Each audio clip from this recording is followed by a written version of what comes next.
ગરમીના કારણે શાકભાજીના ભાવમાં વધારો થયો હોવાનું લોકોનું કહેવું છે। ખાસ કરીને બજારમાં શાકભાજીની આવક ઓછી થઈ રહી છે, તેમજ ડીઝલ ન મળવાના કારણે પરિવહન ખર્ચ વધી ગયો છે। ગરમીના કારણે માલ બગડી જતો હોવાથી જોખમ રહે છે, જેના કારણે ભાવમાં સામાન્ય વધારો આવે છે। ખાસ કરીને લીંબુ હોલસેલમાં 30 થી 60 રૂપિયા ભાવ છે, જ્યારે રિટેલમાં બમણા ભાવ લેવામાં આવી રહ્યા છે। જોકે ભુજના વેપારીઓના કહેવા પ્રમાણે ગરમી હોવા છતાં પૂરતા પ્રમાણમાં શાકભાજી પ્રાપ્ત થઈ રહ્યું છે। નર્મદાના કારણે ખેતી સુધરતા બહારથી શાકભાજી મંગાવવું પડતું નથી। શાકભાજીની પૂરતી આવક હોવાના કારણે ભાવમાં કોઈ વધારો ન હોવાનું વેપારીઓનું કહેવું છે।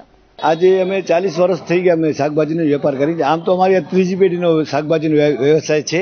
આ વર્ષે જે આપણે કહીએ ગરમીના કારણે ખરેખર એટલો ભાવ વધારો આવ્યો જ નથી, અને જે નર્મદાની કેનાલ બીજો ત્રીજો એના હિસાબે ખેતી ઘણી વધી ગઈ છે।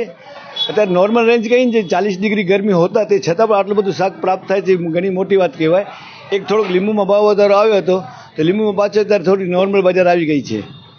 અત્યારે આ વર્ષે જોઈએ તો આ વર્ષે જે આપણે કઈ શાકભાજી ખૂબ આવે છે અત્યારે, નહીં તો 40 ડિગ્રી ગરમીમાં શાકભાજી આવતા નથી। શાકભાજીમાં અત્યારે આમ જોઈએ તો વટાણા છે, ફ્લાવર છે, એ થોડુંક સિઝન ઓફ છે તો સાધારણ મોંઘા છે, બાકી એટલું નથી કે બહુ એકદમ મોંઘા છે।